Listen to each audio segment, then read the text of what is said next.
আসসালামু আলাইকুম। সবাই কেমন আছেন? আশা করি সবাই ভালো আছেন। আজ আপনাদের জন্য নিয়ে এসেছি গল্পের ৩য় পর্ব। আশা করি গল্পটি আপনাদের ভালো লাগবে। তাহলে চলুন শুরু করা যাক। সাথে সাথে ওকে ঝাটকা দিয়ে ছেড়ে দিলাম। তাতেই হলো বিপত্তি। মনে হয় খুব জোরেই ধাক্কা দিয়েছি। তাতেই ঈশার ঘুম ভেঙে যায়। ঘুম ভেঙে দেখে সে আমার বুকে। হঠাৎ সে আমি কিছু বুঝে ওঠার আগেই আমাকে থাপ্পড় মেরে দেয়। থাপ্পড় খেয়ে আমি কি বলবো সেটাই বুঝতে পারছি না। আমি গালে হাত দিয়ে ওর দিকে তাকিয়ে আছি, কিন্তু সে এখনো আমার বুকে। সেদিকে ওর কোনো খেয়াল নেই। আমি হাত বাড়িয়ে পাশে থাকা ল্যাম্পলাইট জ্বালিয়ে দিলাম। আমি কিছু বলবো তার আগেই ঈশা বলে, আপনি এতটা খারাপ? আমি জানতাম না। ছি! যেই না সুযোগ পেলেন অমনি নিজের আসল রূপ দেখিয়ে দিলেন। আমি আপনাকে বিশ্বাস করেছিলাম, আপনার কথার উপর ভরসা করেছিলাম। সেই আপনি কিনা এমন করলেন। সেদিন তো বড় বড় কথা বলেছিলেন। আমি ওই ধরনের ছেলে না। আপনি কেমন ছেলে সেটা তো প্রথম রাতেই বুঝিয়ে দিলেন। আমি আপনাকে শর্ত দিয়েছিলাম যে আমাকে কোনোভাবে টাচ করবেন না, কিন্তু আপনি কি করলেন? ছি, আমার বলতেও ঘৃণা হচ্ছে। আপনার উপর বিশ্বাস করাটাই আমার ভুল হয়েছে। মেয়েটির কথা শুনে আমি জায়গাতেই বেকুব হয়ে গেলাম। মেয়েটি বলে কি, নিজে আমাকে জড়িয়ে ধরলো, নিজে আমার জায়গায় এসে আমার বুকের উপর মাথা রেখে ঘুমোলো। এখন শব্দোষ আমার? আমি বললাম, মাথা ঠিক আছে তো তোমার? তুমি এটা ভুলে যেও না, তুমি এখনো আমার বুকে শুয়ে আমাকে কথাগুলো শোনাচ্ছ। একবার ভালো করে দেখো তো, আমি তোমাকে জড়িয়ে ধরে আছি না তুমি আমাকে জড়িয়ে ধরে আছো? বালিশগুলো কোথায় দেখো, আর তুমি কোথায় দেখো? এবার মনে হয় মেয়েটির সম্বিত ফিরল। আমার কথা শুনে সে তাকিয়ে দেখে সত্যি সে আমাকে জড়িয়ে ধরে আমার বুকের উপর শুয়ে আছে। এটা দেখে তৎক্ষণাৎ সে আমাকে ছেড়ে দিয়ে উঠে বসতে যাবে, কিন্তু তার আগেই সে খাট থেকে পড়ে যায়। কারণ যে পাশে ও ঘুমিয়েছে সে পাশে না বসে বসেছে অপর সাইডে, মানে যে পাশে আমি ঘুমিয়েছি। আমি খাটের খুব পাশেই ঘুমিয়েছিলাম। মেয়েটি পরেই কুকিয়ে উঠে বলে, উফ মাগো গেলাম গো, কোমরটা গেছে মনে হয় আমার। ঈশা পড়ে গেছে দেখে আর ওর কথা শুনে আমার রাগ উধাও হয়ে গেল। আমি ওর দিকে ফিরে শুয়ে মিটি মিটি হাসছি, কিন্তু ওকে ধরে উঠালাম না। আমি বললাম, কি হলো, খুব লেগেছে বুঝি? ঈশা বলে, আপনি লোকটা সত্যি খারাপ। আপনি দেখতে পারছেন যে আমি পড়ে যাচ্ছি, তাও আমাকে ধরলেন না। এমন কেন আপনি? আমি বললাম, বারে একটু আগে আমি কিছু না করেও দোষী হলাম। একটা থাপ্পড় খেলাম বিনা দোষে। তুমি কি জানো, ঘুমের ঘরে তুমি আমাকে জড়িয়ে ধরেছো, আমার বুকে মাথা রেখে ঘুমিয়েছিলে। আমি তো তোমাকে ছাড়ানোর চেষ্টা করছিলাম মাত্র, তখনই তোমার ঘুম ভেঙে গেল। আর তুমি কি করলে, উল্টো আমাকে থাপ্পড় মেরে দিলে, আরো নানান রকমের কথা শোনালে। আরেকটা কথা, আমি তোমাকে বিয়ে করেছি বলে এটা মনে করো না তোমার দায়ভার আমি নিয়েছি। হ্যাঁ, ভরণ পোষণের দায়িত্ব আমার, কিন্তু অন্য কিছুর না। তুমি কি পড়ে গেলে নাকি কোথাও ব্যথা পেলে সেসব দেখার দায়িত্ব আমার না। তারপরও মানবতার খাতিরে তোমাকে সাহায্য করছিলাম মাত্র, কিন্তু তুমি তার উল্টো বুঝে বসে আছো। এখন নিজেকে নিজে সাহায্য করো। আমি পারবো না তোমাকে সাহায্য করতে। আমি এখন ঘুমাবো। আর হ্যাঁ, থাপ্পড়ের ওসল আমি পরে তোমার থেকে আদায় করে নেব, মনে থাকে যেন। এই বলে আমি অন্যদিকে ফিরে শুয়ে পড়লাম। যতই বলি না কেন নিজেরটা নিজে দেখো, কিন্তু মনে মনে চিন্তা হচ্ছে। গাড়ি থেকে নামার সময় পায়ে ব্যথা পেয়েছে, এখন আবার পড়ে গিয়ে কোমরে ব্যথা পেয়েছে। উঠতে পারবে তো? এদিকে এসে আমার কথা শুনে স্তব্ধ হয়ে যায়। আমার কথাগুলো যেন ওর বিশ্বাসই হচ্ছে না। আমি যা বললাম সত্যি কি তাই? সে নিজেই আমাকে জড়িয়ে ধরেছে? সেটা কিভাবে হতে পারে? এসব কথা ভাবতে ভাবতে সে উঠে দাঁড়ানোর চেষ্টা করে, কিন্তু একটু উঠতেই সে আবার পড়ে যায়। কারণ পায়ের ব্যথা কোমরের ব্যথা দুটো মিলিয়ে উঠতে খুব কষ্ট হচ্ছে। আবার চেষ্টা করলো, কিন্তু এবারও পারলো না। তবে আবার ব্যথা পেয়ে কুকিয়ে ওঠে। আমি আর নিজেকে ধরে রাখতে পারলাম না। উঠে গিয়ে কোলে করে এনে বিছানায় শুয়ে দিলাম। এবার আর অনুমতি নেবার প্রয়োজন মনে করলাম না। আমি গিয়ে ডয়ার থেকে মলমটা নিয়ে আসি। তারপর ওর পায়ে লাগিয়ে আলতো করে মালিশ করতে থাকি। জীবনে এটাও করতে হবে ভাবতে পারিনি। ঈশা চুপচাপ শুয়ে আছে। আমি পায়ে কিছুক্ষণ মালিশ করে পাতলা একটা চাদর গায়ে দিয়ে বললাম, এখন ঘুমিয়ে পড়ো, সকালে বরং ডাক্তারের কাছে নিয়ে যাব। এই বলে আমি সোফায় গিয়ে শুয়ে পড়লাম। ঈশা মাথা তুলে আমার দিকে তাকিয়ে বলে, এই যে শুনছেন? আমি বললাম, কি হলো আবার, কিছু চাই? ঈশা বলে, না মানে বলছিলাম যে এখানে এসে ঘুমান না। আমি বললাম, একদম না, ভয় পাওয়ার কিছু নেই, আমি আছি এখানে। ঈশা বলে, আমার ভুলের জন্য আমি সরি বলছি তো, তারপরও আসুন না। এবার আমার বিরক্ত লাগছে। মেয়েটি নিজেও ঘুমোচ্ছে না, আমাকেও ঘুমোতে দিচ্ছে না। আমি বললাম, সমস্যা কি তোমার, বলো তো? আচ্ছা একটা কথা বলো তো, তুমি কি ছোট থেকেই এমন? ঈশা গভীর সুরে বলে, না, সেই রাত থেকে একা থাকতে খুব ভয় করে, খুব ভয় করে। এই বলে কান্না করে দেয়। চাদর দুহাতে খামচে ধরে মুখ ঢেকে কান্না করতে থাকে। মেয়েটির মুখে সেই রাতের কথা শুনে আমারও মনে পড়ে গেল সবকিছু। এমন একটা কাল রাত আমার জীবনেও এসেছে, সে রাত আমি কোনোদিনও ভুলতে পারবো না। আচ্ছা, মেয়েটা বেঁচে আছে তো? ওর কিছু হয়নি তো? আমার জন্য না জানি কত অপমান, কত লাঞ্ছনা সইতে হচ্ছে মেয়েটাকে। কেন যে সেদিন কাপুরুষের মতো পালিয়ে আসতে গেলাম। এদিকে ঈশা জোরে জোরে কান্না করছে। ওর কান্নায় আমার ধ্যান ভঙ্গ হলো। আমি গিয়ে ওর পাশে মেঝেতে বসে পড়ি। ওর মাথায় হাত বুলিয়ে বললাম, সরি, কিছু মনে করো না আমার ব্যবহারে। প্লিজ কান্না বন্ধ করো। আমি কি জানতে পারি সেদিন রাতে কি হয়েছিল? ঈশা কান্না করতে করতে বলে, না আমি বলতে পারবো না, তবে এইটুকু বলতে পারি, ওই রাত আমার জীবন অভিশপ্ত রাত ছিল। যে রাত আমার জীবন থেকে সবকিছু কেড়ে নিয়েছে, সেই থেকে আমি একা থাকতে খুব ভয় পাই। আরেকটা কথা, আমি ছেলেদেরকে খুব ঘৃণা করি। কোনো ছেলে আমার আশেপাশে থাকলে আমার অস্বস্তি হয়, আমি সহ করতে পারি না। মেয়েটির কথা শুনে আমার মনে খটকা লাগলো। এমন কি হয়েছিল ওই রাতে যার জন্য মেয়েটি একা থাকতে পর্যন্ত ভয় পায়, আর ছেলেদেরকেই বা কেন ঘৃণা করে? আমার কাছে সব গুলিয়ে যাচ্ছে। আমি চট করে ওর মাথার উপর থেকে হাত সরিয়ে নিলাম। একটু দূরে সরে বসে বললাম, তুমি ছেলেদেরকে ঘৃণা করো, কোনো ছেলে তোমার আশেপাশে থাকলে তুমি সহ করতে পারো না, কিন্তু আমিও তো একটা ছেলের মধ্যে পড়ি, তাহলে আমি তোমার পাশে থাকলে তোমার ভয় লাগবে না? ঈশা বলে, ভয় তো লাগে, কিন্তু কি করব, মজবুরি বলে একটা শব্দ আছে। বিপদে পড়লে বাঘের সাথেও রাত কাটাতে হয়, আমার ক্ষেত্রেও তাই।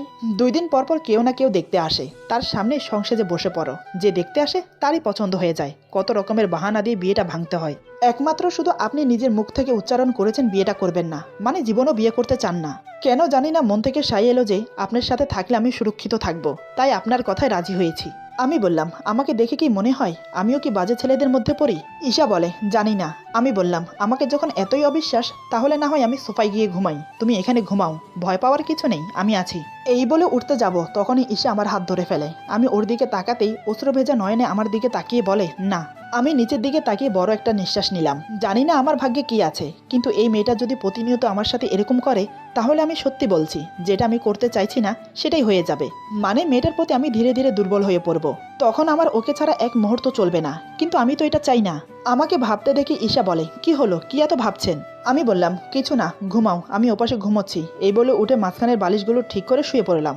নানান কথা ভাবতে ভাবতে একসময় ঘুমিয়ে পড়ি। এদিকে ঈশা মনে মনে ভাবছে, বিয়ের প্রথম দিন থেকে এসব আমার সাথে কি হচ্ছে, না জানি লোকটা আমাকে কি ভাবছে, কিন্তু আমি কি করব? আমার সাথে যা হয়েছে তারপরে তো কাউকে বিশ্বাস করা অসম্ভব। তবে এই লোকটাকে কেন জানি বিশ্বাস করতে মন চায়। লোকটা কি সত্যি ভালো, নাকি লোক দেখানোর জন্য ভালো সেজে বসে আছে, কে জানে। এসব ভাবতে ভাবতে সেও একসময় ঘুমিয়ে পড়ে। সকালে ঘুম ভাঙলো দরজা ধাক্কানোর শব্দে। আমি উঠে দেখি ঈশা এখনো ঘুমোচ্ছে, তাই আমি গিয়ে দরজা খুলে দেই।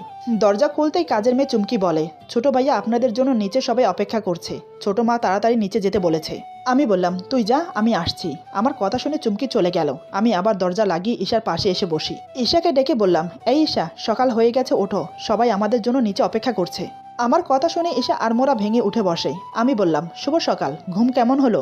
ঈশা বলে, আর ঘুম, নতুন জায়গা তো, তাই একটু সমস্যা হচ্ছে, হয়তো পরে ঠিক হয়ে যাবে। আমি বললাম, ঠিক আছে, এখন উঠে ফ্রেশ হয়ে নাও, নিচে আমাদের জন্য সবাই বসে আছে। এই বলে আমি আগে ফ্রেশ হতে চলে গেলাম। কিছুক্ষণ পর আমি বেরিয়ে আসলে ঈশা উঠে যেতে চায়, কিন্তু পারে না, আবার পা ধরে বসে পড়ে। কারণ পায়ের ব্যথা আগে থেকে আরো বেড়েছে, পা ফুলে কালো হয়ে গেছে। আমি বললাম, কি হয়েছে, পায়ের ব্যথা কমেনি? আমার কথা শুনে ঈশা পা দেখিয়ে বলে, না, এই দেখুন না, আরো ফুলে গেছে, ব্যথাও করছে খুব। আমি বললাম, তাহলে তোমার নিচে যেয়ে কাজে নেই, তোমার নাস্তা উপরে পাঠিয়ে দিতে বলছি। আর আমি ডাক্তার আঙ্কেলকে ফোন করে দিচ্ছি, উনি চলে আসবে কিছুক্ষণের মধ্যে। ঈশা বলে, তা না হয় ঠিক আছে, কিন্তু আমি এখন ওয়াশরুমে যাব কিভাবে? আমি বললাম, এখন তুমি বলো কিভাবে যেতে চাও, গাড়ি বুক করবো ওয়াশরুম থেকে রুম, নাকি আমি নিয়ে দিয়ে আসবো? আমার কথা শুনে ঈশা রেগে যায়। ঈশা বলে, মজা করছেন আমার সাথে? দেখতে পারছেন আমি হাঁটতে পারছি না। আমি বললাম, দেখতে তো পারছি, তাই তো জিজ্ঞেস করছি কিভাবে যেতে চাও। ঈশা বলে, বেশি কথা না বলে আমাকে দিয়ে আসুন। আমি বললাম, ওকে, তোমার দেখছি অভ্যাস হয়ে যাচ্ছে আমার কোলে চড়া, কাল থেকে এই নিয়ে 3 বার, ব্যাপার কি বলো তো? ঈশা বলে, আমি কি ইচ্ছে করে আপনার কোলে উঠছি? নিহাত কাল পা মচকে গিয়েছিল, তাই এত সমস্যা হচ্ছে, নয়তো আপনার কোলে চড়া আমার বয়ে গেছে। আমি বললাম, আমারও বয়ে গেছে তোমাকে কোলে ওঠাতে। এই বলে আমি ওকে কোলে নিয়ে ওয়াশরুমে দিয়ে এসে বাইরে দাঁড়িয়েছিলাম। কিছুক্ষণ পর আবার নিয়ে এসে খাটে বসিয়ে দিলাম। মনে মনে ভাবছি, বিয়ে না করে একাই তো ভালো ছিলাম, এখন দেখো অন্যজনের খেদমত করতে হচ্ছে, কি কপাল মাইরি। এক ঝামেলা থেকে বাঁচতে হাজারটা ঝামেলা মাথায় নিয়ে বসে আছি। আমি ওকে খাটে বসিয়ে নিচে চলে এলাম। আমাকে একা নিচে নামতে দেখে মা জিজ্ঞেস করে, কি রে, তুই একা যে, বোমা কোথায়? আমি বললাম, কাল গাড়ি থেকে নামার সময় পা মচকে ব্যথা পেয়েছে, তাই হাঁটতে পারছে না। আমি ডাক্তার আঙ্কেলকে ফোন করে দিচ্ছি, উনি এসে দেখে যাবেন। মা বলে, সে কি রে, আমি তো জানতাম না, তোরা বরং নাস্তা কর, আমি গিয়ে দেখে আসি। এই বলে মা ওর জন্য নাস্তা নিয়ে উপরে চলে গেল। মা চলে যাওয়ার পর বাবা বলে, কি রে, তুই রেডি হয়ে কোথায় যাচ্ছিস? আমি বললাম, কোথায় আবার, অফিসে। বাবা বলে, মাথায় কিছু আছে নাকি তোর? কাল বিয়ে করলি, আজ কিসের অফিস শুনি? আজ বাদে কাল মেয়ের বাড়ি থেকে লোকজন আসবে, সেদিকে তোর কোনো খেয়াল আছে? আমি বললাম, ও বাবা, তুমি বুঝতে পারছো না, এই কয়দিন অফিসে যাইনি, অনেক কাজ জমে আছে অফিসে, এদিকে না হয় তোমরা সবাই মিলে দেখে নাও না। বাবা বলে, এ কেমন ধরনের কথা, তোর শ্বশুর বাড়ির লোক আসবে আর তুই থাকবি না? আমাদের মান সম্মান বলে কিছু আছে তো নাকি? তারা কি ভাববে বলতো? কোনো অফিসে যাওয়া হচ্ছে না, আরো 1 সপ্তাহ অফিসে যাওয়া চলবে না। আমি বললাম, কিন্তু বাবা। বাবা বলে, কোনো কিন্তু নয়, সেদিকটা আমি দেখে নিচ্ছি, আর এমনিতেও বৌমা পায়ে ব্যথা পেয়েছে, এখন তোকে তার পাশে থাকতে হবে। বাবার কথা শুনে মনে মনে ভাবছি, থাকতে চাই না বলেই তো অফিসে যাচ্ছি, এখন তোমরা আবার ওই মেয়ের সাথেই থাকতে বলছো, কি জ্বালায় পড়লাম রে বাবা, অগত্যা কি আর করার, থেকে গেলাম বাড়িতে।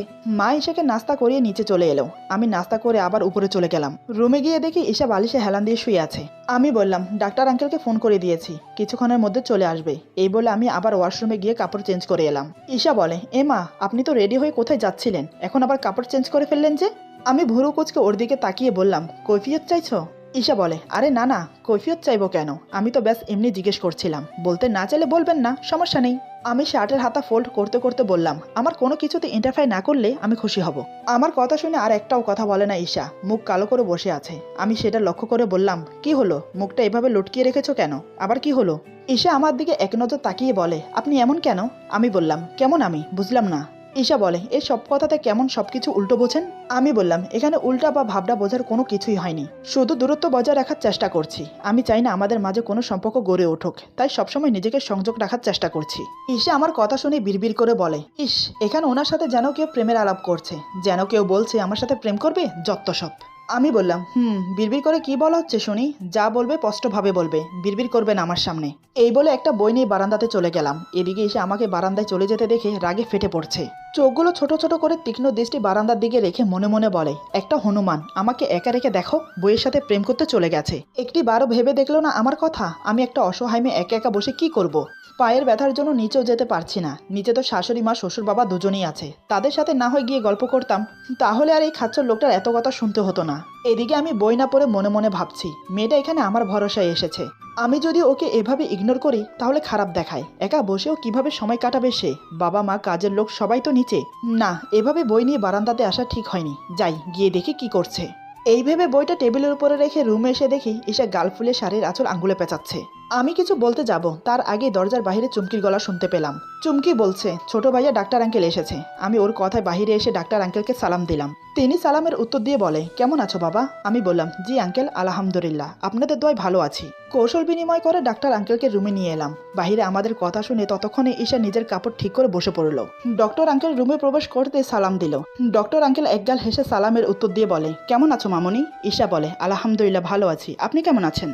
আঙ্কেল বলে, এই তো মা, অনেক ভালো। তা তোমার কি সমস্যা হয়েছে মা, আমাকে বলো।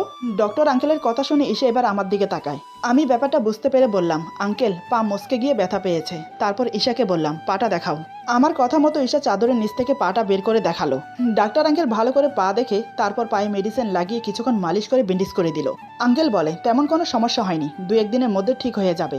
আমি কিছু মেডিসিন লিখে দিচ্ছি, সেগুলো নিয়মিত খেলে ঠিক হয়ে যাবে। এই বলে আঙ্কেল মেডিসিনের স্লিপ দিয়ে চলে গেল। আমি আঙ্কেলকে কিছুটা দূর এগিয়ে দিয়ে ওর জন্য মেডিসিন নিয়ে সোজা বাড়িতে চলে এলাম। দুপুরের খাওয়া দাওয়া আমি আর ও একসাথে রুমে করলাম। মা বলেছে তাই, না জানি আরও কি কি করতে হবে সেটাই ভেবে পাচ্ছি না। দুপুরের মেডিসিন খেয়ে ঈশা কিছুক্ষণ ঘুমিয়ে নিল, কারণ কাল রাতে ভালো করে ঘুম হয়নি তাই। বিকেলের দিকে চুমকে এসে আমাদের দুজনের জন্য কফি দিয়ে গেল। আমি বই পড়তে পড়তে কফিতে চুমুক দিচ্ছি, এদিকে ঈশা কফিতে চুমুক দিচ্ছে আর আমার দিকে আর চোখে তাকাচ্ছে। ব্যাপারটা আমার চোখ এড়ালো না। আমি বইয়ের দিকে চোখ রেখেই বললাম, কি ব্যাপার, কিছু বলবে? এতক্ষণ মনে হয় এটা শোনার জন্য ওয়েট করছিল। আমার কথা শুনে কফির মগটা টেবিলের উপর জোরে রেখে বলে, আচ্ছা আপনার সমস্যা কি বলেন তো? আমি বইয়ের দিকে চোখ রেখেই বললাম, কেন, আমি আবার কি করলাম? ঈশা বলে, আপনি আমার সাথে কথা বলছেন না কেন? আমি বললাম, আমার জানা মতে এমন কোনো ডিল হয়নি যে আপনার সাথে বসে বসে কথা বলতে হবে। এমন কোনো ডিল হয়েছিল কি? ঈশা বলে, কথা বলতে ডিল করতে হয় বুঝি, আগে তো জানতাম না। আমি বললাম, তা অবশ্য ঠিক, কথা বলতে কোনো ডিল করতে হয় না, কিন্তু আমি কি কথা বলবো তোমার সাথে? তোমার কোনো কথা থাকলে বলতে পারো, আমি শুনছি। ঈশা বলে, সত্যি আপনি একটা অদ্ভুত মানুষ, কেমন কেমন যেন। মানুষের কত ধরনের কথা থাকে, কলেজ লাইফের কথা, স্কুল লাইফের কথা, কত কত হারানোর স্মৃতি থাকে, সেসব নিয়েও তো মানুষ গল্প করতে পারে। কি খেতে পছন্দ করেন, কোন কালার আপনার পছন্দ, কি করতে ভালোবাসেন, কত ধরনের কথা আছে। আর আপনি বলছেন আমার সাথে কি কথা বলবেন, এ কেমন ধরনের কথা? এবার আমি বইটা বন্ধ করে ওর দিকে তাকিয়ে বললাম, আচ্ছা আমার পছন্দের খাবারের কথা বললে তুমি কি বানিয়ে খাওয়াবে? আমার কোন কালার পছন্দ সেটা জেনে তুমি কি করবে? আমি কি করতে ভালোবাসি সেটা জেনেও তুমি কি করবে? আর হ্যাঁ, আমার সম্পর্কে জানা বন্ধ করো। তোমার নিজের ব্যাপারে কিছু বলার থাকলে বলতে পারো, আমি শুনছি। আমার মনে হয় আমার কথায় ও মনে কষ্ট পেয়েছে। আমার দিকে করুণভাবে তাকিয়ে আছে। আমি মনে মনে ভাবছি, মনে হয় একটু বেশিই বলে ফেলেছি। কি করব, আমি তো চাই না ওর সাথে বেশি কথা বলতে। বেশি কথা বললে যদি দুর্বল হয়ে পড়ি ওর প্রতি, তাই নিজেকে গুটিয়ে রাখার চেষ্টা করছি। মেয়েটা কি সেটা বুঝতে পারে না? আচ্ছা আসলে ও কি চায় জিজ্ঞেস করবো একবার। না, এভাবে কথা না বললে বুঝতে পারবো না ওর মতলব কি। এসব ভেবে আমি ওর দিকে ঘুরে বসলাম। ঈশা নিচের দিকে তাকিয়ে কফি খাচ্ছে, বুঝতে পারলাম রাগ করে আছে। আমি বললাম, রাগ করলে তোমাকে আরো সুন্দর লাগে। হঠাৎ আমার মুখে এমন কথা শুনে ঈশা আমার দিকে চোখ তুলে তাকায়, কিন্তু মুখে কিছু বলে না। আমি বললাম, তুমি আমার উপর রাগ করেছো? ঈশা বলে, আপনি আমার কে হন যে আমি আপনার উপর রাগ করব? আমি বললাম, তাও ঠিক, আমি তোমার কে হই, কারোর উপর রাগ করতে কিন্তু আপনজন হতে হয় না। ঈশা বলে, আমি রাগ করলে আপনার কি? আমি বললাম, তার মানে তুমি আমার উপর রাগ করেছো। আমি জানি মাঝে মাঝে আমি তোমাকে হার্ট করে ফেলি, কিন্তু কি করব বলো, আমি চেয়েও নিরুপায়। আমাদের বিয়ে হয়েছে আজ 2 দিন। এই 2 দিনে প্রায় ইচ্ছে করতো তোমার সাথে মন খুলে কথা বলি, কিন্তু ঈশা বলে, কিন্তু কি? আমি বললাম, আসলে আমার জীবনে একটা পিছু ইতিহাস আছে যেটা আমাকে সবসময় কুরে কুরে খায়, যেটা আমি কাউকে বলতেও পারছি না। আসলে আমি নিজেও জানি না আমি কি করেছি। আমি কিছু না জানলেও সেটা আমিই করেছি, এটা আমি কনফার্ম করে বলতে পারি। মানুষ অপরাধ করে ভুলে যায়। একটা কথা বলো তো, আমি কেন পারছি না ভুলতে? বন্ধুদের সামান্য একটু মজার জন্য আজ আমি অনেক বড় একজন অপরাধী, যেটা আমি কারোর সাথে শেয়ার করতে পারছি না, এমনকি নিজের মা বাবার সাথেও না। কারণ কেউ বিশ্বাস করবে না আমাকে, প্রথম আঙ্গুল আমার দিকেই উঠবে, তার সাথে আমার মা বাবার সম্মানও জড়িয়ে আছে। আজ তোমাকে একটা সত্যি কথা বলি, তুমি আমাকে কি ভাববে আমি জানি না, তবে সত্যিটা না বলেও পারছি না। তোমাকে প্রথম দেখাতেই আমার পছন্দ হয়, মনে একটা বাসনা জাগে তোমাকে পাওয়ার। কিন্তু তারপরও আমি নিরুপায়। তোমাকে বিয়ে করার কোনো ইচ্ছেই আমার ছিল না, আমি চাইনি তোমাকে আমার জীবনের সাথে জড়াতে। কিন্তু ভাগ্যের কি নির্মম পরিহাস, যার নসিবে যে আছে সে তাকে পাবেই, সেটা যে কোনো উপায়ে হোক। এখন তুমি এটা ভেবো না তোমাকে আমি চেয়েছি বলে বিয়ে করেছি। বিয়ে করার একটাই উদ্দেশ্য ছিল, প্রতিদিন বিয়ের প্যারা থেকে বাঁচার জন্য।